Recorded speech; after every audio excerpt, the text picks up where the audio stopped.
Hey guys, welcome back. It's Josh with Accelerated Investor, and I'm really excited to deliver this podcast interview.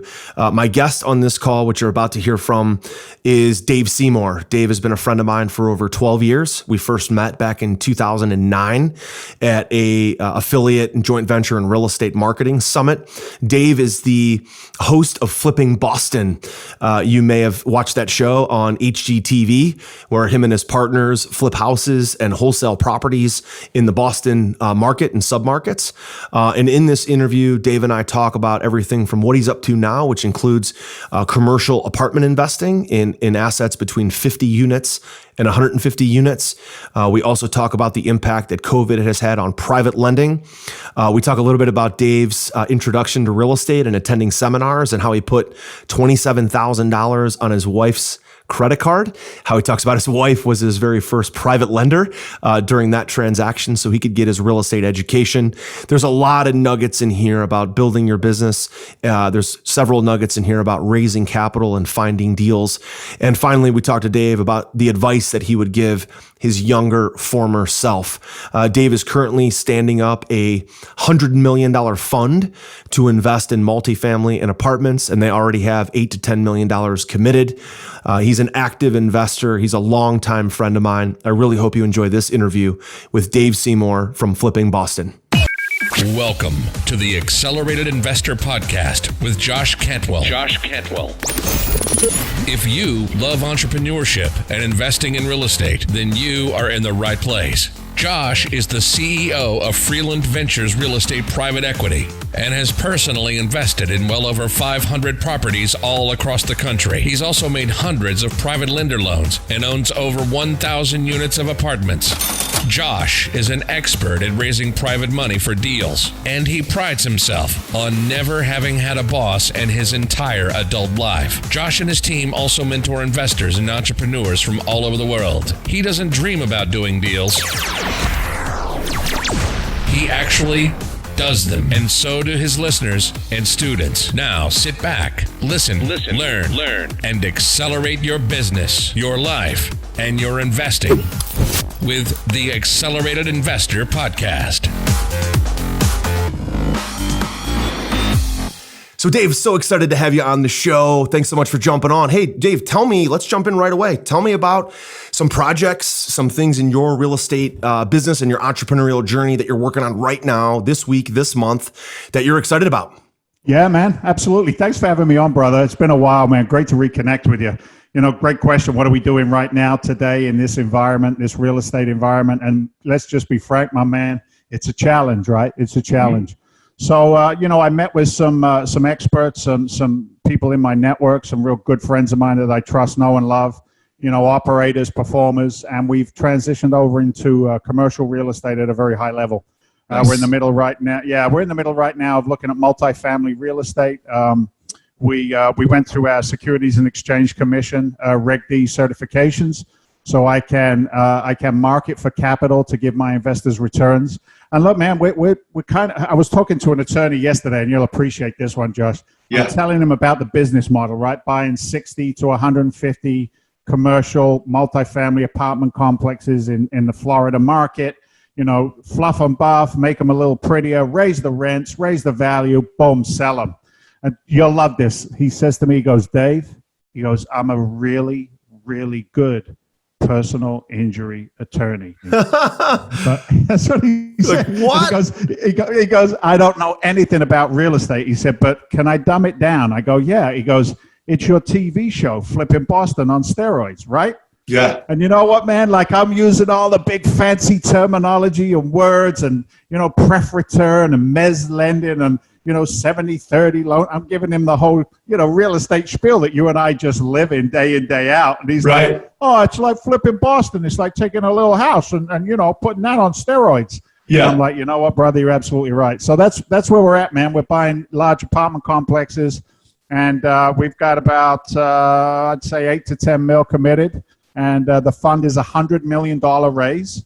Mm-hmm. And we anticipate raising that and deploying that capital by the end of the year. So it's on, baby. Yeah, that's awesome. That's awesome. I just had a great call with a commercial broker on Friday. And so this is secondary information, but he was on a call with the CEO of Starwood, which is one of the top 5 apartment owners in the country. And they were talking about how, B class, solid, stable apartments is like the best asset class to own, right? Like malls have gotten killed, office retail's getting killed. There's a little bit of a crack in A-class apartments because those people are really paying for luxury. They're paying for the amenities. A little bit of a crack in the C-class markets because a lot of those people are more on not government support, not Section 8, but more of the bartenders, the waitresses, that type of stuff. But that B-class workforce housing has held up really well during COVID. So I love to talk about that stuff. So let's talk about that. So you haven't been in that space forever, Dave. As long as I've known you over 10 years, we've done joint venture affiliate stuff in the info space. You've been a hard money lender. You've done tons of wholesaling, rehabbing. You had this amazing show, Flipping Boston. You're on national networks for that. You've done a little bit of everything. So out of all of that, I always like to hear what's your favorite thing you've ever done, or maybe one of your favorite deals that you've ever done and why? Yeah, that's a great question. I just double back a little bit on that, Josh, because you got a great point, right? Perception in business and in life is everything, right?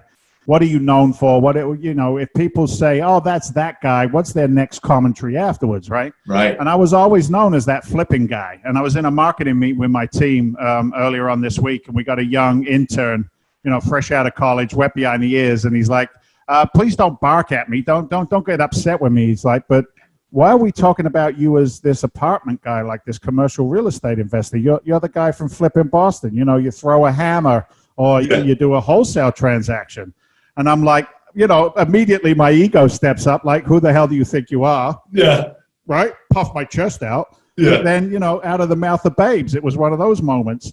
The truth of the matter is, brother, I have always been in commercial real estate. It's just not sexy. You don't see that on a TV show, right?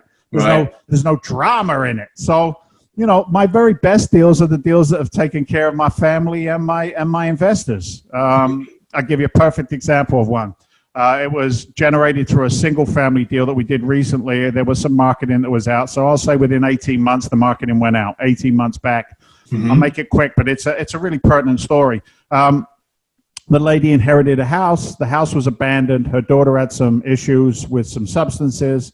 Very sad situation. The woman herself was sick, and she had a predatory attorney and a predatory real estate agent on her deal. And they were like manipulating the crap out of this thing. And, they were high school friends back in the day, so she trusted them. Anyway, long story short, you don't put a property in a fast market on the market for 1.1 million when it's really only worth 400, right? Yeah, right. And you don't put it on and have them sign a 3-year listing agreement. Ooh. So you see what I'm saying, right? Yeah. Ding, ding, ding, ding, ding, ding, ding, ding, ding. Long story short, I couldn't pay what she expected on the deal. We gave her comparables and work and everything else. Anyway, here's the deal, man. Here's what happened. We went in there, rattled some cages, pissed off some attorneys, slapped some real estate agents, got the lady $500,000 in investor capital to buy the house, not our capital. I made no money on this transaction at all, Josh. None. Yeah. But it was the right thing to do. But here's what's interesting. Within 6 months of that particular deal going to the closing table and her coming away with that capital, guess what she's doing now with that money? She's investing it with us. Nice. You see what I'm saying? Nice. So, be able, and you and I talked about this when, in the years that we've known each other. Do good works and make great money. Being of service first, right? Yeah. Well, it's a relationship business, man. Yeah, it's a relationship business. I mean, everybody that's invested with us, we're not like Wells Fargo or Chase or JP Morgan. They like the fact that and even though we have about 300 investors, they like the fact that there's this personal relationship, and it is known as a private placement memorandum, right? The Reg D offering, it's private. So people they're really investing with you, the relationship with you. I had a guy just put $200,000 into one of our latest apartments, and he's like, Josh, I don't really know the deal that well. I'm not really good at underwriting deals, but I'm investing this $200,000 because of you, right? So you do good works, make great money. Man, that really resonates. Dave, help me understand. Reputation. It's reputation, Josh. People have to have faith in that you can do what you say you're going to do. Because I was thinking about this the other day, and I know you'll back me up on this. I'm never ever going to say the stock market is bad, right? It's not right or wrong. It's left or right. It's somebody's DNA, their commitment to the operators, which is us. We're the operators, man. You, me, my partners, we're the operators. And when it makes sense, people will say yes. But if it's confusing, if it's shrouded in but, oh my God, what about this? What about that? We don't have time for that. I've turned away more money because people ask stupid questions than invest in some time and energy to educate our investors first through webinar, through Zoom meetings like we're doing right now, and then them saying, okay, I get it. Now I understand. Yeah, and I can see that you've done it before. And you start showing them, cash on cash returns targeted of 8 to 10% and internal rates of return north of 20% targeted, proven business models, then they get excited. But again, we only bring in accredited investors into our funds. We don't do any Reg A stuff. It's all Reg D. Right. Fantastic stuff. My newest and most powerful real estate investing book, The Flip System, is now available. And for a limited time, you can grab your free copy at getflipsystem.com/podcast. Using the same proven principles, secrets, and investing strategies I'm sharing in this book, I've been able to personally close over 750 highly profitable real estate deals over the last 15 years, make over 400 private lender loans, raise over $30 million of private money, and acquire over 2,000 units of apartments.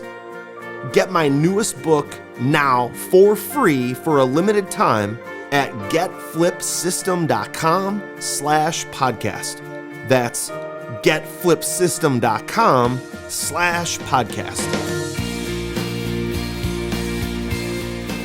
So you've made this kind of pivot recently. You've gone from, and you've always done commercial, but kind of known as flipping Boston, flipping houses, wholesaling deals, made some private lender loans. Just love to hear your commentary on COVID specifically. Obviously, we're still in the middle of it. By the time this podcast is released, which is just coming up in a couple of weeks, COVID's not going to be gone. It might be gone on November 4th after the election's over, but it's not going to be gone yet. So, but how has it impacted your business? What kind of challenges have you faced because of it? And also, what new opportunities are you seeing because of it? Yeah, great questions, man. Look, COVID is unprecedented. We know that. How many times have we heard that said since it came out, right? No doubt. So I was sharing with you before we jumped on, and I'll make it quick as well. I was asked by a hard money lending company to open a branch office out here in Boston. They're from San Diego. And I'm like, yeah, let's do it, man. I like it. That's my wheelhouse. I can put some loan offices together. We can move some capital. This particular company worked their business model with a $50 million line of credit that they wrote the loans from, closed. And then what they did was those loans were bought out by Wall Street, non-QM, right? Secondary, tertiary market. And it was looking great, man. I mean, January, February, we're kicking ass. We're taking names. We got 15 million in the pipe. The loan originators are excited. We're branding it around Dave Seymour from Flipping Boston has money. I mean, it's great. It's a great story. And then COVID hit, and COVID literally kicked me right in the nuts, man. It just took the wind, it took the capital and everything, because Wall Street said we don't want those anymore. We're not going to buy those loans. We're not doing them. They're risky loans. Forget about it. So now I'm out of business. It was probably about a $35,000, $40,000 hit. Not a huge amount of money, but it's still a hit. Sure. Licked some wounds. Sat in the corner and cried for about 10 minutes. No more than that. That's all. No more than 10. I like it. Sulk for a second. I like to call it sulk for a second and move on. That's it. Yeah. All right, I'm done with that. What's next? That's right. I just stepped out of it, man, and I looked at the scenario and I said, it's controlling the capital is really the magic. If I control the capital, nobody can ever take it away from me. It's mine to put to work, which is why we ended up with the fund. So, that's COVID has created massive opportunities for us, like I said, in the commercial world. But here's the other thing. If somebody says to me, how has COVID impacted business, et cetera, for those who pay attention, yesterday or the day before. I can't remember. They're all blending in. Yeah. If you followed the big banks, they just allocated $30 billion with a B, $billion of their balance sheet has been allocated for what they know to be default loans coming down the pike. No doubt. Now, you and I know what that means. I know that you broke your bones in the crisis 2007, 8, 9, like I did. You bet. Right? You guys in Ohio created business plans, if you will. Like Ohio and your market was the blueprint for what the country should do next. I mean, I refer back to that so many times. You know, all these guys came out afterwards and said, "I'm the single family guy. I created this." No, you didn't. It was Josh and his crew back in Ohio. Yeah, that's right. Because we used to make fun of Ohio, right? We'd say you could buy a house in Ohio for $3,000, and you could. Not anymore. We're proud to say the price is about anymore. 25 or 30 now. Yeah, in a really good neighborhood. No, that's not fair. But you know what I'm saying? Well, it's people. It kills me, man. Like, I'm screaming on social media. Now will you pay attention? Like, everybody who's asked me in the past 3 to 4 months, "Hey, Dave, what do you think about this one? This looks like a great deal." I say, that's not a deal I would do, because do you know what the value is going to be in 6 months? Because that's what we do for a single family buy fix flip. I need 6 months with the running numbers. And then I want to know what the after repair value is. And we always use intelligence. And intelligence says there's going to be a foreclosure crisis. 9% of the mortgages in our country are in forbearance. And when the forbearance, look at me, I'm getting elevated. Yeah. And when the forbearance is done, my brother, the bank says, "Okay, pay time. What are you going to do now?" I was talking to my local banker yesterday. He's the guy who's refinancing some of my commercial portfolio. And he said to me, "Dave, we're having to have really unpleasant conversations with really good people." Yeah. And that's the opportunity again, because they buy them on a tight line. Josh, how many times have we seen it? Like, if one thing goes wrong, it's over. You're going to lose money. The asset's going to devalue. And that's what we're targeting in the commercial world. So, you know, on a business scale, it's an unprecedented opportunity. On a personal scale, it's also an unprecedented opportunity. Yeah. We have a responsibility to take care of each other. Everybody in our community. I don't care who you are. Good people are good people. That's shitty people are shitty people. You know what I mean? Absolutely, man. Well, the opportunity is coming, right? Both resi and commercial. I don't see there's going to be a huge crack in the multifamily space, but what I do see is potentially, for example, this whole case study around Starwood that I talked about. Starwood is also one of the top 5 owners of malls in the country. So there's going to be such a big crack in malls, office, and retail that those commercial investors may be forced to offer up their multifamily properties at a discount because they've got to create cash and liquidity. Same thing on the residential side. You might have residential people that are good people that had performing mortgages. Now they're in forbearance, but maybe they also owned 3 or 4 or 5 rental properties over here, and they may be forced to sell off their rentals, which were great performing assets, in January and February, because they've got to create cash to take care of their personal business. That's coming. So that is coming. What I would say, like, what did I learn from 2007, 8, 9 was cash flow. So even if I had an asset back then and I saw so many people like, well, I don't want to sell it, I'm going to keep trying to sell it. The values were going down, more foreclosures, values go down, less liquidity, less buyers.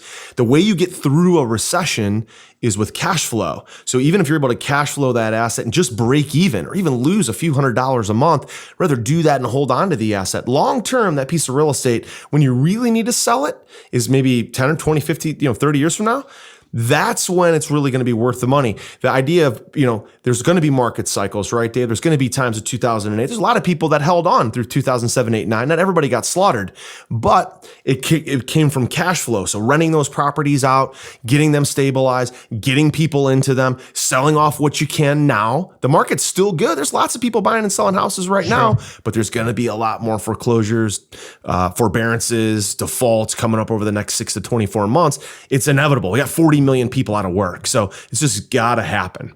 Got to happen. It's 3 times. It's almost 3.5 times the unemployment. That's how many times it's jumped. Mm-hmm. And it's always interesting. You listen to the politicians, and we know November the 4th is coming around. Yeah. So, use some intelligence when you listen to this information, please. I beg of you, right? but that, job creation. Yeah, that's fantastic. But we're still 3 times the unemployment rate that we were in January of this year. Right. And that has an impact. And look, man, you know as well as I do, you cannot prop up an economy with magic money, which is what they've done.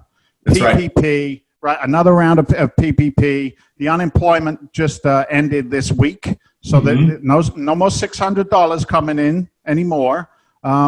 And some people say, Dave, you're a jerk, man. People got to live. I get it. People do have to live. But if we forget the freaking fundamentals, if we forget that there is a transference of service to create money, right? My transfer of service is I have rental properties that people live in and pay me to live in those properties, right? Transfer of service, intelligence, education, gadgets, gizmos, whatever it is, there has to be a transfer. There's no transfer, man. There's no transfer in these unemployment numbers. So everything is based on, it's that house of cards all over again. And to your point, brother, you are so on the money, honey, because if there is not a cash flow scenario, I am not interested, period. That's right. End of conversation. And these mom and pops, these smaller family-run 60 to 150 unit complexes, or even smaller, 10, 12s, 8s. I'm underwriting one right now, 8 units in California, LA, one of the beach areas there. But they're run by mom and pops, and because they didn't buy them right, they didn't manage them right, they don't have professional skills like we do, they don't maximize the dollar value. And as soon as they lose one tenant, as soon as they lose one rent, as soon as the city says, no, there's a violation XYZ, they're done. They're out of the game. Absolutely. And COVID creates that opportunity for us. Sorry to get a little elevated, man. But I appreciate it, man. I like the elevation. People love to feel the passion. Yeah. So where's the opportunity for all of you listeners? Listen, this feels like there's some similarities to 2007, 8, 9. Dave and I were both investing in that market. We were both educating in that market. And the opportunity, if you're new to real estate, is to be what I call a real estate transaction entrepreneur. An entrepreneur means you don't have to have a lot of money. You don't have to have a lot of cash. You are essentially in the middle of a deal, being resourceful. You don't have to have tons of experience. So what Dave's explained, I don't know if you realize what we're talking about here, but there is still a lot of capital, private investors and institutional capital that's going to be looking for deal flow. Okay. And so there is a lot of buyers out there. And then for those of you that don't have a lot of money, sourcing deals, underwriting deals, finding properties, locking them up, being some sort of acquisitions manager, wholesaler, realtor that can then sell or flip or turn those properties over as an entrepreneur to the people with money, people like Dave, people like us that run funds, that have cash, that are looking for assets. There is still this massive opportunity. So, and if you have a bunch of assets and you're thinking, oh my God, I'm going to get slaughtered, get cash flow on those right now. Those are 2 or 3 of the actual real opportunities to describe them, specifically. Where's the opportunity? That's it. If you can recruit capital, there's going to be an opportunity to buy assets. If you can't recruit capital, there's an opportunity to be a transaction entrepreneur and find deals, resource deals, and flip them to other people. If you currently have assets and you're going to start to see some cracks in your cash flow, again, get as much cash flow as you can, as being as resourceful as you can. Dave, let me back up for a minute. You and I have tons of experience. I love for my audience to learn more about you and your start. Everybody starts somewhere. Everybody's freaking scared. Everybody starts with no experience and practically no money. So what interested you in real estate at the beginning? And tell us about your first start. Yeah, man, that's always an interesting story. For people who don't know me, I'm actually an immigrant to this country. Shh, don't tell anyone. Don't tell anyone. I'm an immigrant. But no, seriously, man, I came from working class background. My dad, I'm from London, England originally. I could put the London accent on, mate, but half of the people wouldn't understand the word I'm talking about. You know what I mean? So the British Bulldog. You remember the British Bulldog of real estate and laughter, they used to call me. But, I emigrated. I farted around, dude. I tried to figure some stuff out, but, I got a blue collar attitude and I wasn't always, I wasn't always smart when it came to finance. All right. Mm-hmm. All right. I'll tell you the truth. I was a financial illiterate. I was a donkey when it came to finance. Right. So anyway, I knew how to work. I was all good at digging ditches and et cetera, et cetera. Anyway, I got to get that good government job. I landed a position as a firefighter and then graduated to paramedicine as well. So I was a medic and a firefighter just north of Boston. Loved it, brother. Loved it. I mean, the camaraderie, the similarities to that and real estate investing today are huge. But I had champagne tastes on a cheap beer budget. You know what I mean? I was always trying to keep up with the Joneses, big house, wife, cars, boats, and leather coats. My buddy used to say to me, none of that's going to make you happy. And in 2007, I was in pre-foreclosure in my primary residence. I was working 120 hours a week between 3 jobs: fire department, construction, and retail security. Wow. And straight up, dude. Closed circuit TV cameras that jump up and down on shoplifters, and it's like I was more broke than they were, and they're stealing and I wasn't, right? Yeah. But anyway, it was garbage, man. It cost me a marriage, almost cost me a relationship with my now oldest boy, 25, Robert. He was 8 years old. Anyway, I ended up in a seminar, dude. I ended up in a Teach Me Foreclosure, a free half-hour seminar coming to your neck of the woods. And I went, and I got divorced, and I was dating my now wife, Mary Beth. She was a labor and delivery nurse. I was a firefighter paramedic. We met in the hospital, delivering a baby together. And she's been the rock that I get to stand on ever since, so I can look cool, you know what I mean, to overcome adversity and challenges. We invested $27,000 on her credit cards, so she was my first private lender. Nice. And I realized, dude, and I know you're on point with this, and your listeners need to be, all right, is that day I purchased $27,000 worth of accountability. Yes. It was time to stop talking turkey, man. It was time to put up or shut up, And I went after real estate investing, and in 2008, they'd say, "What do you do?" I'd say, "I'm a real estate investor." And you think you had a terminal illness. I'm so sorry. What are you doing? You're on the wrong end. Yeah, right. So that's how it started, man. First deal was a wholesale deal. Made $5,000. Came out of the attorney's office, and I was waiting for the cops to come and arrest me because it felt illegal. Yeah. Can I actually cash this? What if I cash it? Are they going to know I cashed it? Well, they're going to know the bank. Are they going to arrest me in the parking lot? The only saving grace I had was there was an attorney's name on there, so I figured it must be legit. Yeah. And, isn't it weird though? Like that first check, you're like, this doesn't. What is this thing? It's so. I remember having a $2,000 check on one of my first deals in my wallet, and I just kind of opened up my wallet to show my girlfriend. I'm like, look at that. I didn't want anybody to know or see it, and I just showed, look, just a little peek, and then I put it, cash it. I'm like, there's nobody coming after me. I was waiting for the lights and sirens in the big black truck. Yeah, now you've done it hundreds of times. It's no big deal, but I get it, man. I love it. That's where I was. I tell you, I looked at that thing and I thought to myself, what have I been doing to make $5,000? How much time did I trade? How much time away from my family? Because the crazy thing is, right, you go to work to earn money so that you can be with your family and take care of them. Mm-hmm. And yet every time you go out and trade another hour for $1, it takes you away from your family. Yeah. And nobody ever explained that to me, man. And it was tough. I used to sit there and pray the phone would ring in the firehouse so I could make an extra $200 on an overtime shift. I'd pray to spend another 14 hours away because I needed 2 bills. It's crazy. And today I'm playing in a $100 million sandbox. That's fantastic. That's crazy. Yeah. That's how I started, brother, and just kept at it. Are you ready to automate and explode your real estate investing? We're searching for extremely motivated individuals who are sick and tired of wasting time and want to finally see real results from their real estate investing business. We're searching for investors looking to get to the next level and become a bigger, better version of themselves while being a more successful real estate investing entrepreneur. Apply for mentoring and coaching at joshcantwellcoaching.com/podcast. That's joshcantwellcoaching.com/podcast. Yeah. So let me ask you, so looking at today, right now, you're playing in this $100 million sandbox, private lending, commercial investing, TV show, fix and flips, wholesaling. You've taught hundreds, thousands of people to do what you do. You've learned a lot over this journey over the last 12 years. What are maybe 3 to 4 to 5 pieces of advice that you would give our audience and give your younger, former, less experienced self? What would you do differently? What did you do right?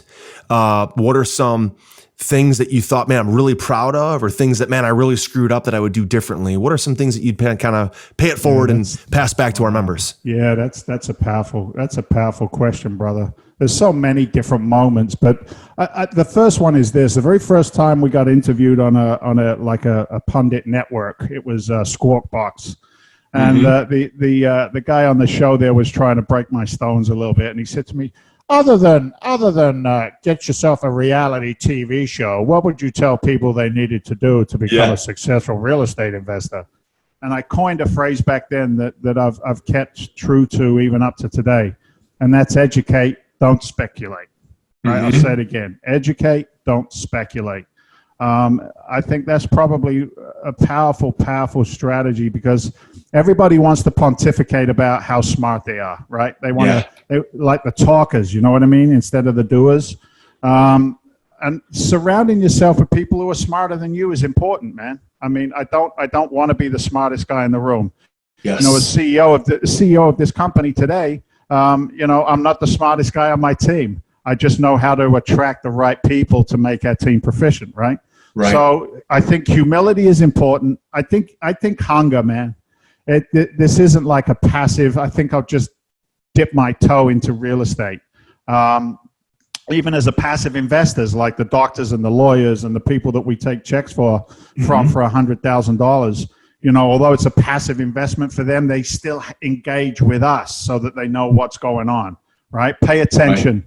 Right. My first mentor used to say that to me all the time. He'd smack me upside the head. He said, "Hey, are you paying attention today? Right? Yeah. Are you asking questions? Just because they say a 401k is good, is it?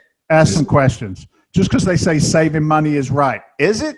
Ask some questions. So pay attention, and then find somebody that you can align yourself with. And it's not always reciprocity. You and I know this to be fact, right? Reciprocity is critical. There's an upside for you to do this call with me. There's an upside for me to do this call with you. Sure. And at the same time, it's a couple of dudes who known each other a long time and enjoy each other's company. So it's not work, it's fun. But reciprocity is important. And I can't tell you, and I'm sure you've experienced it too, how many newer investors, they're like, what should I do first?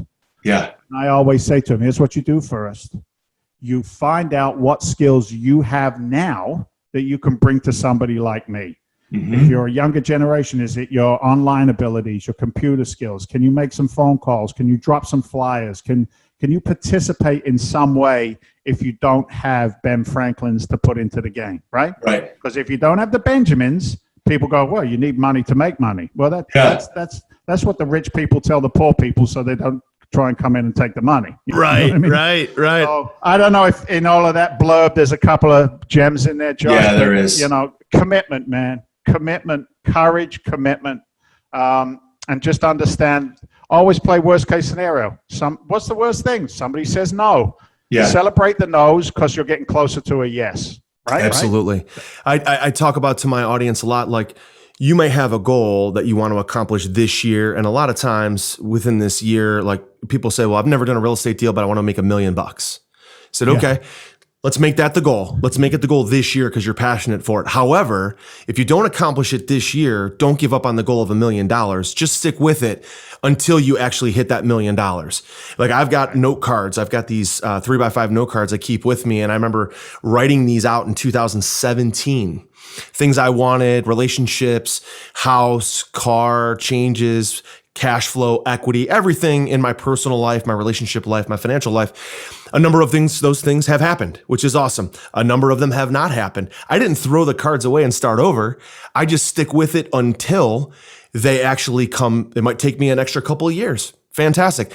And other thing, Dave, about what you said about, listen, literally last night, I brought my kids. We got home from Florida. We're down in Florida. We were dreaming a lot. You know, you're on the beach, you're on the ocean, you're out in the boat for almost 35 days hanging out.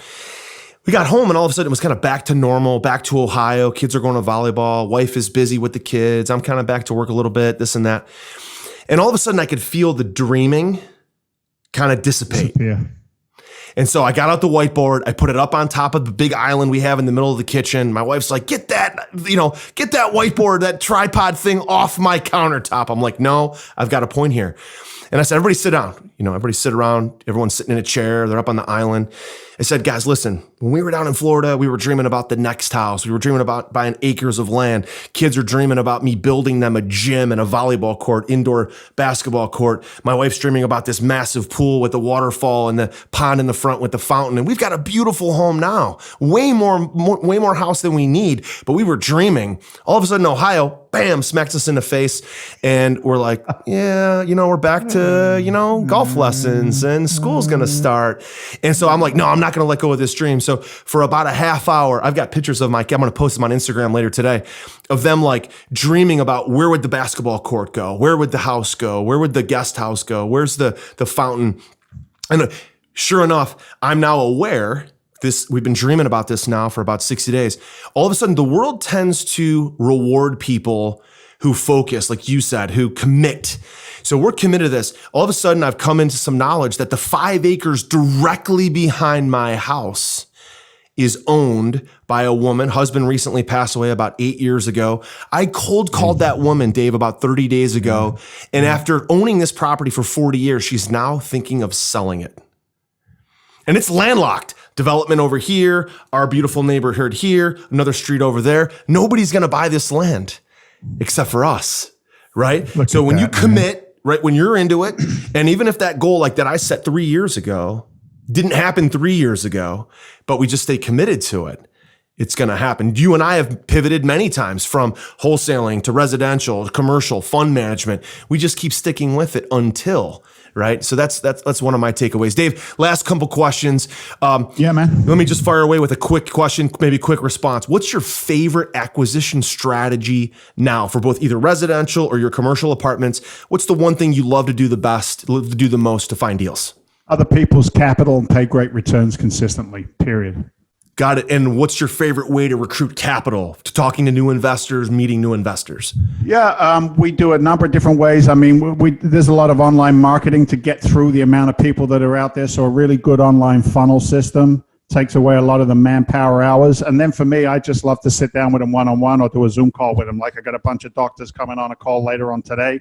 We'll go with them. Just be real and interact with people. Be honest. I find that like attracts like. That's kind of what you just talked about, right?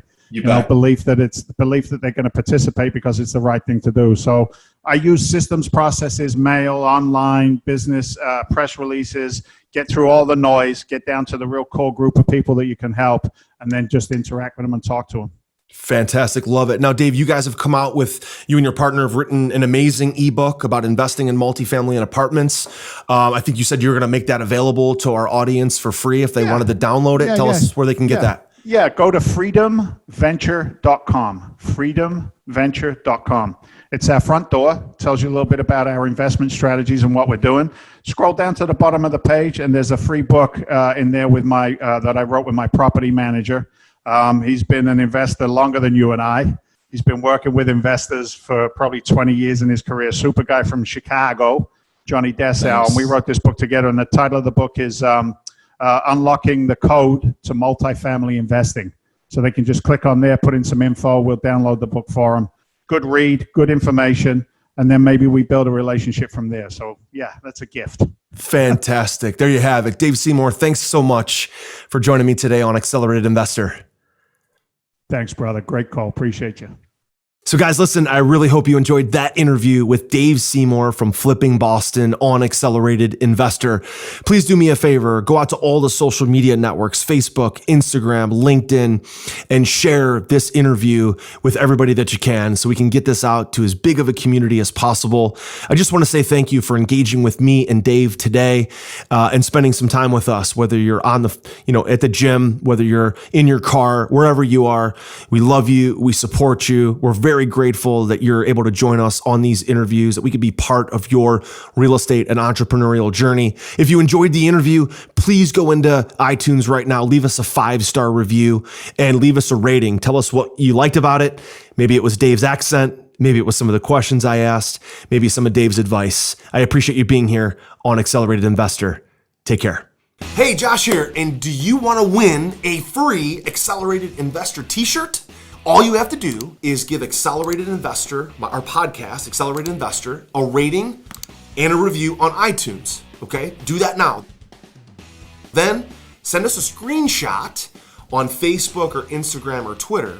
What we're going to do then is every week we're going to pick our favorite rating and review, and we're going to send that person a free t-shirt and maybe, again, some other cool, fun stuff as well from Accelerated Investors. So, again, don't forget to take a screenshot. Leave a rating, review, take a screenshot, send it to us so we know exactly who you are. And then once a week, every week on the podcast, we will announce a new winner. Don't forget to take a screenshot and send it to us so we know exactly who you are. We'll announce a new winner every week.